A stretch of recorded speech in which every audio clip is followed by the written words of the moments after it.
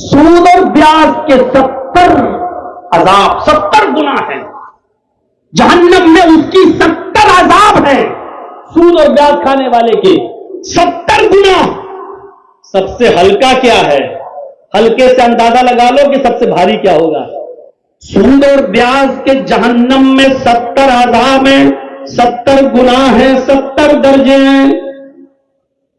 ایسرھا ان ينكح الرجل امه، سب سے ہلکا گناہ، سب سے ہلکا درجہ، سب سے ہلکا عذاب اس کو سود اور بیاج کا یہ ہوگا جیسے کسی نے اپنی ماں کے ساتھ نکاح کر لیا ہو، کسی لڑکے نے اپنی ماں کے ساتھ نکاح کر لیا ہو۔ این کے ہر رجل امہ، آدمی اپنی ماں کے ساتھ نکاح کرے۔ بتانے کا مقصد یہ ہے کہ ماں کے ساتھ کتنی بھی بار کلمہ پڑھ لے، کتنا بھی قرآن کی آیتیں پڑھ لے، کتنے لاکھ قرآن پڑھ ڈالے، لیکن ماں کے ساتھ نکاح ہو ہی نہیں سکتا ہے۔ ماں کے ساتھ نکاح جائز ہی نہیں ہے۔ نکاح ماں کے ساتھ مطلب جس طرح ماں کے ساتھ نکاح کرنے سے نکاح نہیں ہوتا ہے، اس کو ہر حال میں نکاح کے بعد بھی زنا مانا جائے گا، تو جو شخص اپنی سگی ماں کے ساتھ زنا کر لے اس کو جہنم میں جو سزا دی جائے گی، یہ سود اور بیاج کے کھانے والے کا سب سے ہلکا عذاب ہوگا۔ اس کے بعد 69 عذاب اور ہیں۔ مولانا کلیجہ بھی نکال دو گے آپ اپنا، تب بھی ہم سن تو لیں گے لیکن مانیں گے نہیں۔ ارے تم 25 سال سے آ رہے ہو، اب تک نہیں مانا تو اب کیا مانو؟ نہیں مانو ہم تو بولتے ہی رہیں گے۔ میرے پیارے ساتھیو، اللہ کے نبی جب سفر معراج پہ گئے، فرمایا میں نے خواب دیکھا اور مجھے خواب کے اندر یہ دکھایا گیا، لمبی چوڑی حدیث ہے، پوری حدیث میں نہیں سنا پاؤں گا، اس کا ایک ٹکڑا بتاتا ہوں کہ میں نے دیکھا جہنم کے اندر ایک خون کا تالاب ہے، اس کے اندر کچھ لوگ گوتا لگا رہے ہیں، بدبودار خون پی رہے ہیں، بدبو کی وجہ سے وہ تیرتے ہوئے باہر آنا چاہتے ہیں، فرشتہ پتھر مارتا ہے، یہ اس پتھر کے سہارے سے بیچوں بیچ میں پہنچ جاتا ہے، پھر بدبودار خون پیتا ہے، اس میں ڈبکیاں مار رہا ہے، پھر کنارے آتا فرشتہ اس کو پتھر سے ڈھکیل دیتا، یہ پھر بیچوں بیچ میں پہنچ جاتا۔ پوچھا اللہ کے نبی نے، جبریل یہ خون کے بدبودار تالاب میں یہ کون ہے اور یہ کس جرم کی سزا اس کو دی جا رہی ہے؟ یہ بدبودار خون پی رہا ہے اور اسی میں گوتا لگا رہا ہے، ڈبکیاں مار رہا ہے۔ فرمایا اے اللہ کے نبی، یہ وہ لوگ ہیں جو دنیا میں غریبوں کا خون پیا کرتے تھے، 100 دیتے تھے، 110 لیتے تھے، یہ وہ لوگ ہیں جو دنیا میں سود اور بیاج کھایا کرتے تھے، ان کو غریبوں کا خون بہت پسند تھا، ان کو چوسا کرتے تھے، آج ان کو جہنم میں یہی سزا دی جا رہی ہے۔ لو پیو خون، کتنا پیتے ہو؟ پورا کا پورا تالاب خون سے بھرا پڑا ہے، پیو جتنا خون پیتے ہو۔ تمہیں دنیا میں غریبوں کا خون چوسنے کی بہت عادت تھی، پیو جتنا خون پیتے ہو۔ وَأَنفُسَكُمْ وَأَهْلِيكُمْ نَارًا، اپنے بچوں کو بھی جہنم کی آگ سے بچاؤ اور اپنی بیوی کو بھی جہنم، بیوی کو بھی جہنم کی آگ سے بچاؤ۔ یہی ہمارے اپنے عبدالعزیز ہیں، رات کی تاریکی میں ان کی لونڈی دودھ کا ایک پیالہ لے کر آ رہی ہے، اپنی مالکن کو دیتی ہے، جیسی مالکن کے ہاتھ میں عمر ابن عبدالعزیز کی بیوی کے ہاتھ میں دودھ کا پیالہ آیا، عمر ابن عبدالعزیز نے پوچھا بیوی یہ کیا ہے؟ کہا دودھ تو میرے گھر میں تھا نہیں، تمہارے پاس کہاں سے آیا؟ کہا بیت المال سے منگایا ہے۔ کہا بیت المال میں میرا مال تو نہیں ہے، سارے مسلمانوں کی امانت ہے۔ فرمایا میرے پیارے شوہر، 4 دن سے بھوکی ہوں، کچھ نہیں ملا، میرے پیٹ میں بچہ ہے، حمل ہے، آپ کی امانت میرے پیٹ میں پل رہی ہے، ماں کچھ نہیں کھائے گی تو پیٹ کا بچہ مر جائے گا، آج کم سے کم یہ دودھ پی لینے دو، اگلے مہینے ہمیں جو راشن ملے گا 1 پیالہ دودھ ہم بیت المال میں بھیج دیں گے، ہم نے تو بطور قرض مانگا ہے، ہم نے ادھار لیا، قرض کے طور پر لیا، اگلے مہینے دے دیں گے۔ عمر ابن عبدالعزیز نے کہا خبردار، اے میری بیوی، اگر ایک قطرہ بھی دودھ کا تیرے حلق کے نیچے چلا گیا، آئے اور فوراً اپنی بیوی سے پیالہ چھینا اور اپنی لونڈی کو دیا، جاؤ بیت المال میں جمع کر کے آؤ۔ بیوی کہنے لگی میرے پیارے شوہر، میں اپنے لیے نہیں اس بچے کے لیے مانگ رہی ہوں، بچہ مر جائے گا، 4 دن سے میں بھوکی ہوں، بچے کی زندگی خطرے میں۔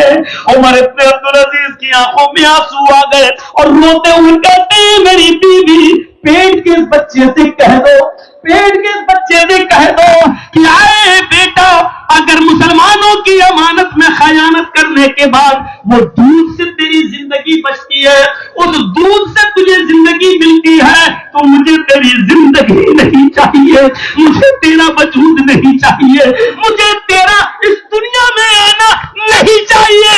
اگر تو مرتا ہے تو مر جا، لیکن مجھے تیرا مرنا گوارا ہے، مسلمانوں کی امانت میں خیانت کر کے حرام مال پلانا گوارا نہیں۔